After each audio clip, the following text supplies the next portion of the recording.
Hello बच्चों, कैसे हैं आप लोग। आज मैं आपके लिए नया टॉपिक लेके आया हूं। इसके पहले मैंने आपको पढ़ाया था, क्या पढ़ाया था? Area vector. एरिया वेक्टर के बारे में सारी चीज बता दी थी मैंने। अब मैं एरिया वेक्टर के बाद में अगला टॉपिक लेके आया हूं, इलेक्ट्रिक फ्लक्स। वैद्युत फ्लक्स बोलते हैं। It is denoted by phi E. Phi का निशान बनाया और ई बना दिया। ई, इसको हम लोग फाई ई से डिनोट करते हैं, ठीक है ना। इसकी डिफिनेशन क्या होती है बच्चों? इलेक्ट्रिक फ्लक्स है क्या चीज, पहले ये समझना चाहिए हमको। किसी तल के लंबवत गुजरने वाली बल रेखाओं की संख्या। कोई भी प्लेन है, मान लीजिए हाथ है मेरा, इससे जितनी भी परपेंडिकुलर लाइंस गुजर जाए, परपेंडिकुलर लाइन ऑफ फोर्स निकल जाए या इलेक्ट्रिक लाइंस निकल जाए, जितनी भी इसके परपेंडिकुलर निकलना चाहिए। शर्त क्या है? परपेंडिकुलर। मिल ना, पैरेलल नहीं, ना उसको रगड़ते हुए ना उसको घिसते हुए, क्या करना है? उसको फाड़ते हुए निकल जाए, पासिंग थ्रू टू परपेंडिकुलर। मतलब उसको पास करें, और कैसा पास करें? उसके सरफेस के परपेंडिकुलर पास करें। तल के लंबवत गुजरने वाली बल रेखाओं की जो संख्या होती है उसका नाम क्या होता है? Electric flux. ये वेक्टर क्वांटिटीज नहीं है, स्केलर है। चूंकि ये क्या है? नंबर ऑफ लाइंस को ही तो बोलते हो। जितनी बल रेखाओं की संख्या गुजर जाए उसी को तो कहते हो इलेक्ट्रिक फ्लक्स। तो संख्या क्या है, नंबर क्या है हमारे पास? Scalar quantities. ये वेक्टर क्वांटिटीज नहीं है।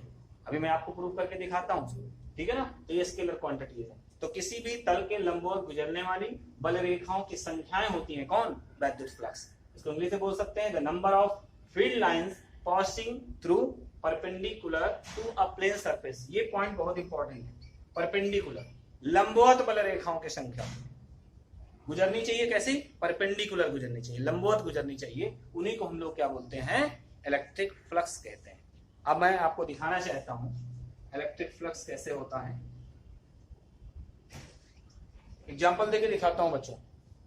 इलेक्ट्रिक फ्लक्स को मैं डिनोट करता हूं, फाई ई से डिनोट करता हूं। इसके बराबर फार्मूला होता है E vector dot A vector. Electric flux का जो फार्मूला है, ये मैंने कहा था स्केलर क्वांटिटीज है। इसमें हम लोग डॉट प्रोडक्ट लगाते हैं, स्केलर है। इसको मैं ऐसे भी लिख सकता हूं ई ए कॉस थीटा, या इसी को मैं लिख सकता हूं ए इंटू में ई कॉस थीटा। मतलब जो इलेक्ट्रिक लाइंस हो या इलेक्ट्रिक फील्ड हो, उसका कौन सा कंपोनेंट्स लेना है? जो ए के क्या हो? जो सरफेस के परपेंडिकुलर हो, अर्थात ए की डायरेक्शन में हो, वो लेना है कंपोनेंट्स। वो घटक मुझे लेना है। तो वो घटक मेरे पास अभी मैं आपको दिखाता हूं किस तरीके से लेता हूं। तो कॉस थीटा आता है। तो डॉट प्रोडक्ट को हटाने पर कॉस थीटा आता है, इसलिए स्केलर क्वांटिटीज है, ठीक है ना। तो मुझे कौन सा घटक लेना है?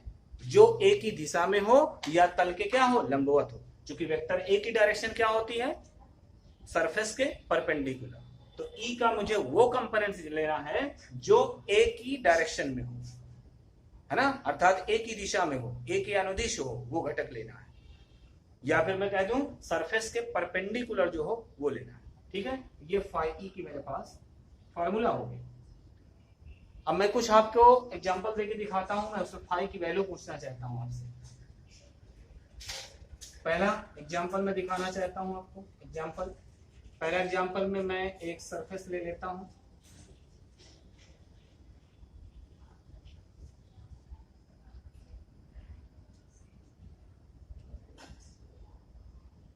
ये मैंने सरफेस ले लिया। इसमें से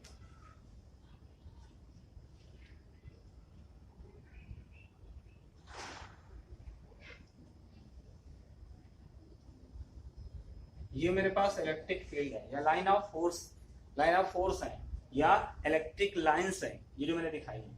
ये पहला मेरे पास है। इसमें मैं पूछूंगा कि फाई की वैल्यू कितनी होगी। दूसरा मैं एग्जांपल आपके सामने बनाना चाहता हूं। सेम एरिया रखूंगा, एरिया में चेंजमेंट नहीं करूंगा, एरिया यही रहेगा आपका, सेम एरिया रहेगा। अगला एग्जांपल है मेरे पास।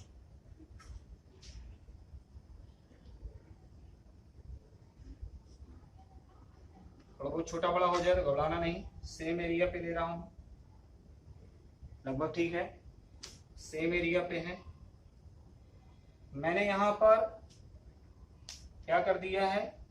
ई को इंक्रीज कर दिया है, मतलब ई की डेंसिटी को बढ़ा दिया है। अर्थात ई की तीव्रता को मैंने यहाँ पर ई को क्या कर दिया है? मैंने बढ़ा दिया। इसकी डेंसिटी को, मतलब लाइन ऑफ इलेक्ट्रिक लाइंस जो है उनको मैंने क्या कर दिया? बढ़ा दिया, उनकी डेंसिटी को बढ़ा दिया। यहाँ पर क्या थी? डेंसिटी देख रहे हैं आपको, ये ज्यादा दूर दूर थी, अब मैंने यहाँ पर डेंसिटी क्या कर दिया, बढ़ा दिया।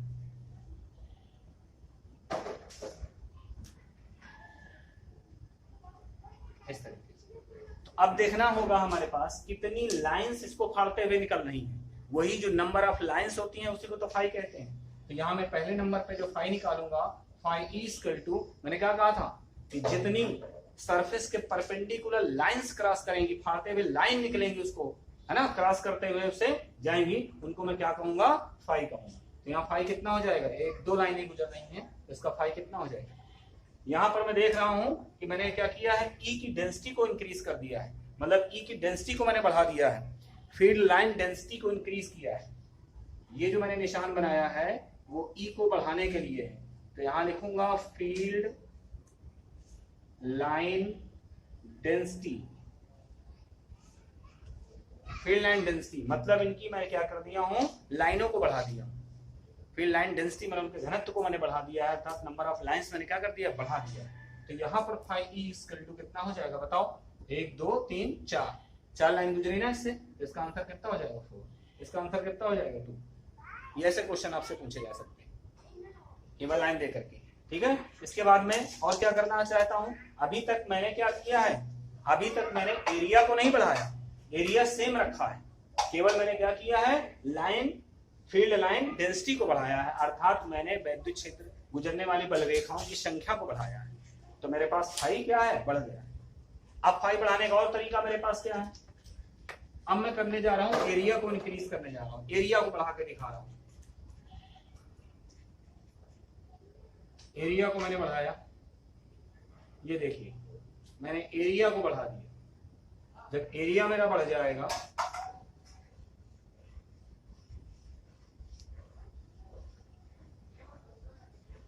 ये देखिए एरिया बढ़ गया, अब इसमें लाइंस क्या हो जाएंगे, और ज्यादा कट कर जाएंगे,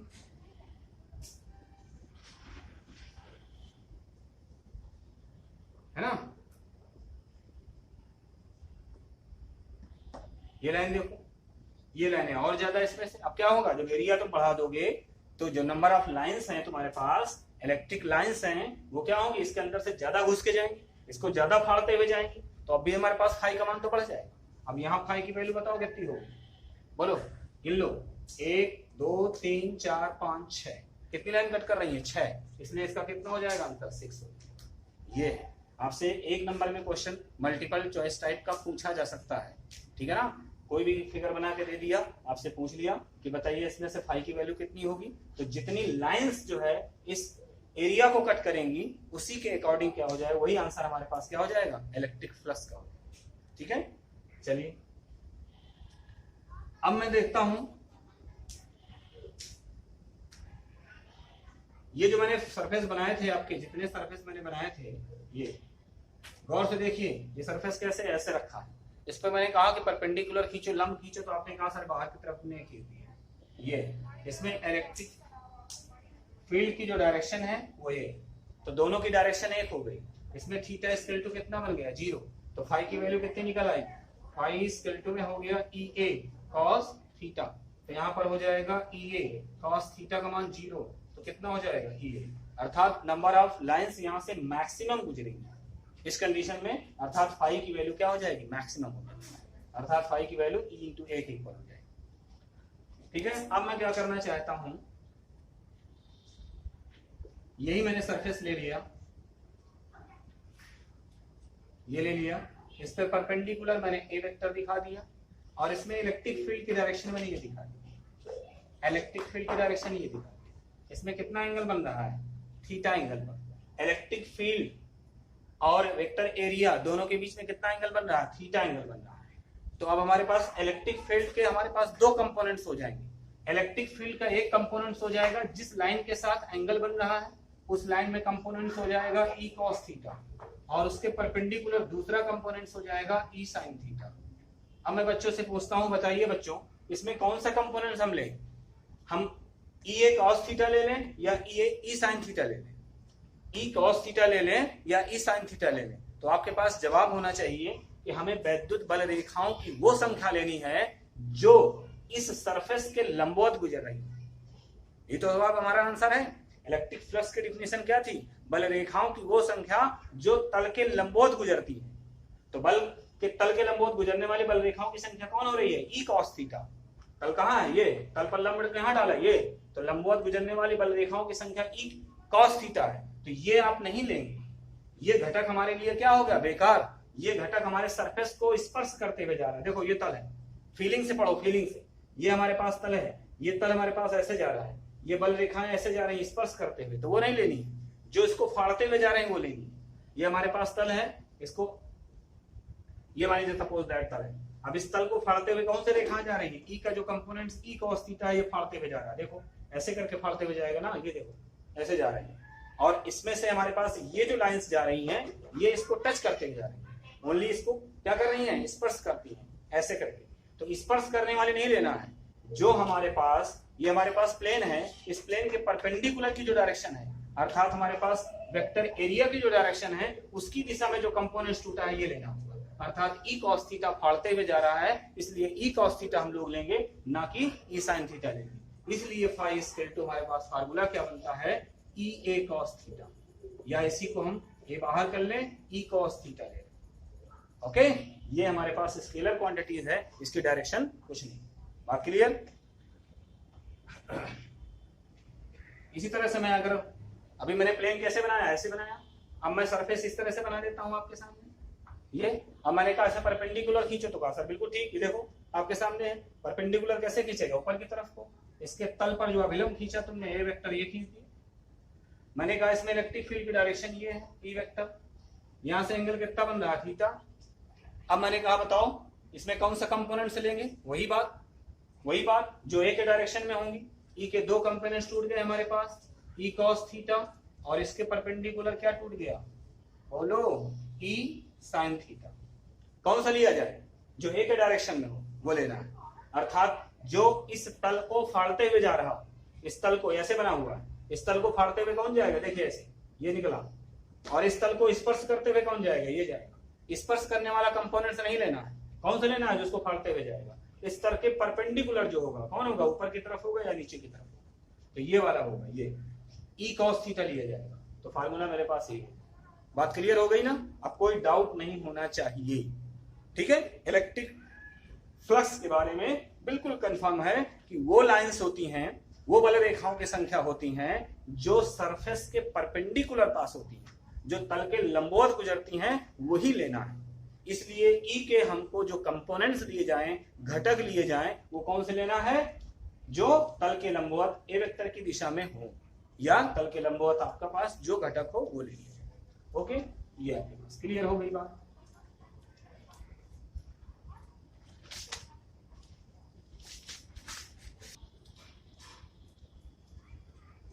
क्वेश्चन नंबर फर्स्ट में मैं आपके पास ये दे रहा हूं,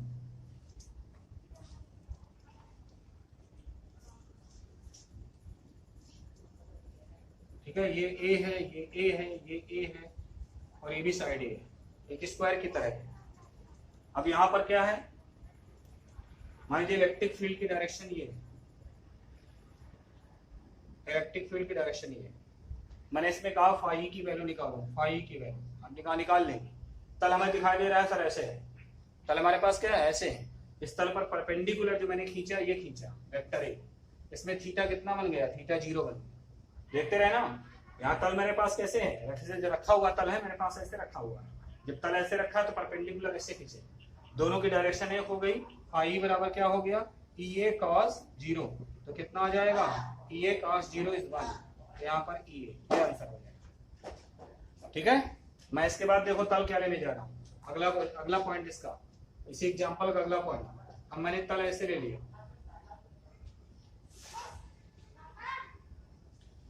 मैंने यहां पर तल क्या ले लिया? ऐसे करके ले लिया, ठीक है? अब ये तल मेरे पास ऐसे हो गया। अब मैं इसमें कहता हूं कि बताइए इलेक्ट्रिक फील्ड लाइंस ये हैं, ठीक? ये अब ये हमारे पास तल कैसे हो गया? ऐसे हो गया, ऐसे कर। इस पर परपेंडिकुलर कैसे खींचा जा सकता है? ऐसे। इसके तल पर परपेंडिकुलर ऐसे खींचा जा सकता है ना?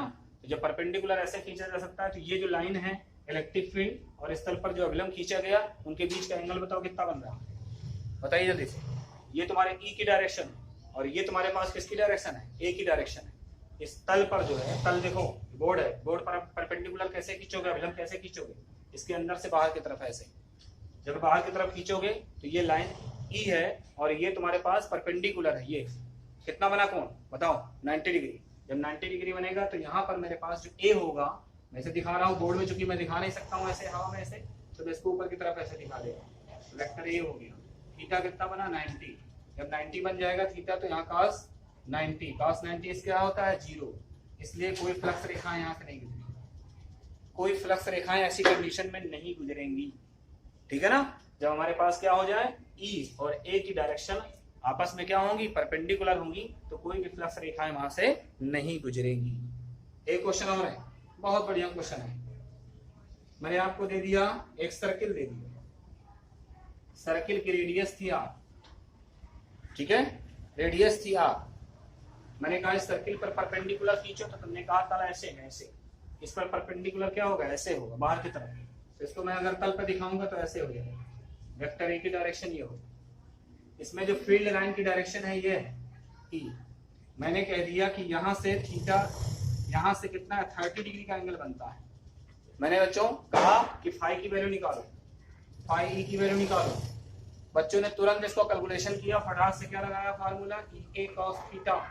उन्होंने कहा थीटा ई ए कॉस थीटा की वैल्यू कितना है 30 अंश, कॉस 30 अंश ई ए कॉस 30 अंश कितना हो जाएगा बोलो, √3/2। उन्होंने कहा आंसर है, मैंने इस आंसर को काट दिया, गलत। आप भी समझ रहे होंगे गलत, क्योंकि मैं कहता हूं कि फाई ई किस डायरेक्शन को लेता है, ई और ए के बीच का डायरेक्शन होता है। ये कहाँ का दिया है, ये एंगल दिया है मेरे पास रेडियस के साथ, त्रिज्या के साथ 30 अंश दिया है। आप लोग जल्दबाजी में गलत कराते हो, थीटा समझ के इसको कैलकुलेशन करके चले, थीटा ये है ही नहीं। थीटा कौन होता है, ई और ए के बीच का एंगल होता है। ये एंगल बताओ ना कितना है, ये है थीटा, तो कितना है पूरा 90 डिग्री है, 90 में 30 सब्ट्रैक्ट कर दो तो कितना हो जाएगा 60 डिग्री। ये एंगल लेके करेंगे आप। तब बच्चे ने क्या किया, phi E equal to formula लगाया ई ए कॉस कितना 60, तो यहाँ पर हो जाएगा ई ए कॉस 60, कॉस 60 बोलो, कॉस 60 बोलो, कॉस 60 1/2, तो कितना आ गया आपके पास ई ए बाई 2। अब ए की वैल्यू अगर कोई पूछ ले तो यहाँ पर सर्किल है, सर्किल की रेडियस आर है, तो ए की वैल्यू यहाँ रख सकते हैं पाई आर स्क्वायर, और बाई कितना हो जाएगा 2। ओके, ये इसका आंसर करेक्ट होगा, ना कि ये आंसर, ध्यान रखना। तो ऐसी गलती कभी नहीं करना, ठीक है। मैंने आपको इलेक्ट्रिक फ्लक्स के बारे में बता दिया, इलेक्ट्रिक फ्लक्स में ई के कौन कौन से कंपोनेंट्स हम लोग लेते हैं ये बता दिया, और उससे रिलेटेड कुछ क्वेश्चंस भी बता दिए, ताकि आपका कॉन्सेप्ट पूरी तरह से क्लियर हो जाए। इसी तरह मेहनत करते रहिए, बेस्ट ऑफ लक।